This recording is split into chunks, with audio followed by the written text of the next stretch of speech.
આવી રીતે સરસ મજાનો વઘાર કરી લીધો છે। હવે એમાં આપણે ફ્રાય કરેલા કાજુ એડ કરી દઈશું।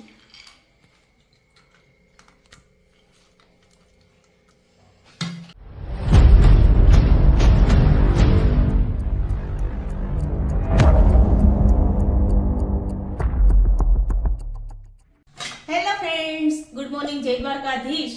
માંગો વિશ અને આપે 30 એવો છે મારો દ્વારકાધીશ। જય મુરલીધર। આજે છે સન્ડે અને આજે આપણે બનાવવાનો છે એક રેસીપીનો વિડીયો। રોજ ડેઈલી વ્લોગ તો તમે જોવો છો, આજે રેસીપીનો બનાવીએ અને રેસીપીના વિડીયોમાં બનાવવાનું છે આપણે લીલી હળદરનું શાક, જે મહેસાણાનું પ્રખ્યાત છે। હવે લીલી હળદરનું શાક બનાવવા માટે કેટલી સામગ્રી જોવે એ હું તમને બતાવી દઉં। પહેલા તો મેં લીલા વટાણા જે ગરમ પાણીમાં પલાળીને રાખ્યા છે, બરાબર। પછી લીલું લસણ, લીલી ડુંગળી, લીલા ધાણા, પછી જીરું, હિંગ, લાલ મરચું, ધાણા જીરું, મીઠું અને ટમેટું, અને મેઇન વસ્તુ જે જોવે આદુ લસણની પેસ્ટ અને ઘી। જે લીલી હળદરનું શાક છે ને બહુ રોગ પ્રતિકારક શક્તિ વાળું હોય છે।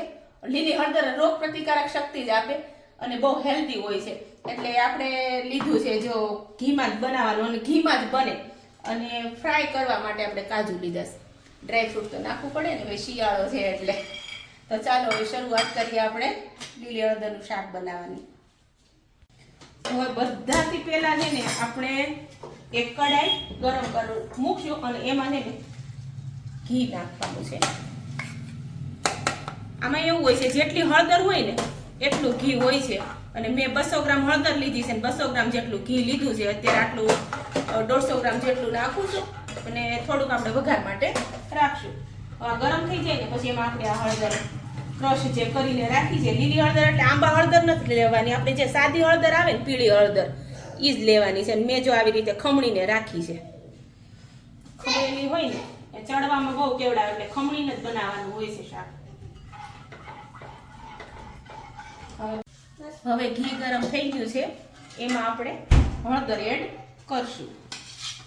આને છે ને ધીમા તાપે આમને સાંતળવાની છે હળદરને, જ્યાં સુધી ચડી જાય ને ત્યાં સુધી, કેમ કે આમાં આને સરસ રીતે ચડવા દેવી પડે, નહીં તો છે ને કાચી હળદરની સ્મેલ આવે એટલે મજા ન આવે સબ્જી ખાવાની।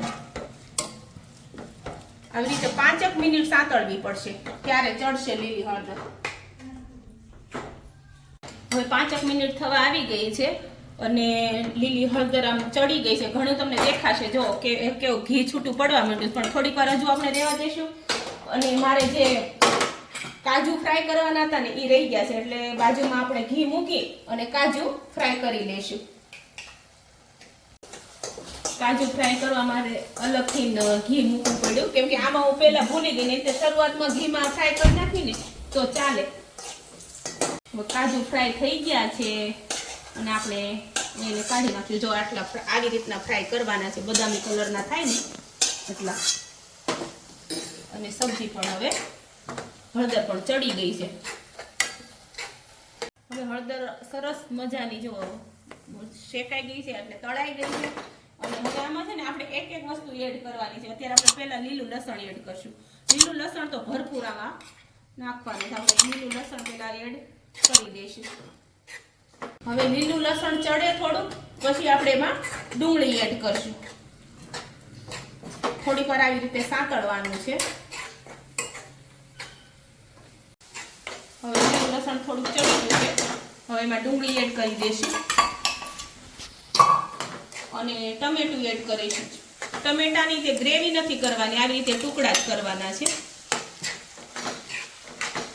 હવે આપણે સરસ રીતે આને સાંતળવાનું છે। 4-5 મિનિટ થઈ ગઈ છે અને થોડુંક મીઠું પણ એડ કરી દઈએ એટલે છે ને ચડવામાં ઝડપ થાય, કેમ કે મીઠું એડ કરીએ ને તો આ મસાલો છે ને સરસ રીતે ચડી જાય। અને વટાણા પણ એડ કરી દઈએ।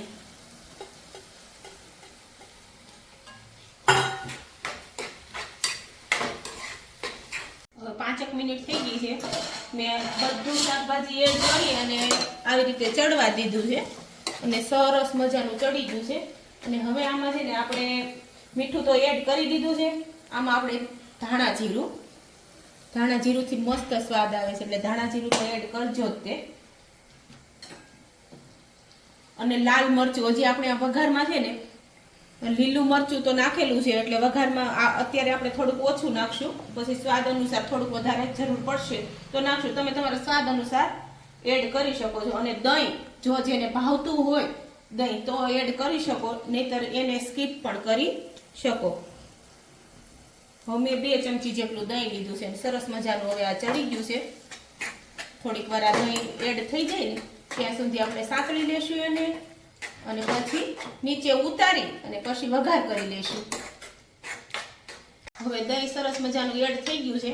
હવે આપણે આને નીચે લઈ લેશું અને હવે વઘારની તૈયારી કરશું. વઘાર માટે તે ઘીની જ જરૂર પડશે. 1 ચમચી જેટલું જે રાખેલું હતું એડ કરી દઈશું. થોડીક વાર ગરમ થઈ જાય એટલે આપણે આદુ ને મરચાંની પેસ્ટ છે. લસણ તો મેં આમાં જ નાખ્યું છે, બધું લીલું લસણ. હવે ઘી ગરમ થઈ ગયું છે અને આપણે આમાં જીરુંનો જ વઘાર કરવાનો છે, રાઈનો વઘાર નથી કરવાનો, એકલા જીરુંનો વઘાર કરવાનો છે. અને હિંગ નાખી અને જીરુંનો વઘાર કર્યો અને હવે છે ને આદુ મરચાંની પેસ્ટ છે ને એ એડ કરી દેવાની છે. આદુ મરચાંની પેસ્ટ આમાં એડ કરવાનું કારણ એ કે આ વઘારમાં જે આદુ મરચાંની પેસ્ટ આવે ને એનો વઘાર બહુ સરસ બેસે, એટલે મેં આદુ મરચાં પાછળ રાખ્યા હતા. તમે પહેલા ચડવામાં એડ કરજો ને તો પણ ચાલે, તો આવી રીતે ચડી જાય ને પછી આપણે વઘાર કરી લઈએ. આવી રીતે સરસ મજાનો વઘાર કરી લીધો છે અને આને સરસ મજાનું આવી રીતે મિક્સ કરી લેશું. અને ધાણા બાકી છે આપણે હજી એડ કરવાના. અને જોવામાં જ કેટલું સરસ લાગે છે, જો એકદમ મોઢામાં પાણી આવવા માંડ્યું. સુગંધ એવી સરસ આવે, ઘીમાં બને ને એટલે સુગંધ એટલી સરસ આવે છે. અને આ લીલા ધાણા એડ કરી દઈશું આપણે. ધાણા પણ એડ થઈ ગયા છે. હવે એમાં આપણે ફ્રાય કરેલા કાજુ એડ કરી દઈશું.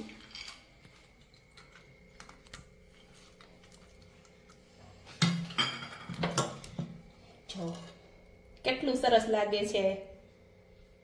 તો ફ્રેન્ડ્સ હવે તૈયાર થઈ ગયું છે લીલી હળદરનું શાક. જો જોવામાં જ એટલું સરસ લાગે છે અને મોઢામાં તો પાણી આવે છે. સુગંધ એટલી સરસ આવે છે કે વાત જવા દો.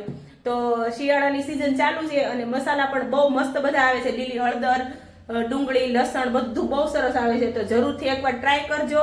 અને અત્યારે બાળકો માટે સારું છે, કેમ કે શરદી ને એવું રહેતું હોય તો હળદરની તાસીર છે ને ગરમ છે, એટલે એ ખાય એટલે સારું, એટલે રોગ પ્રતિકારક શક્તિ પણ વધે અને બધી રીતે ફાયદો થાય છે. તો જરૂરથી બનાવજો અને નવા વિડીયોમાં ફરી મળશું. જય દ્વારકાધીશ, જય માતાજી.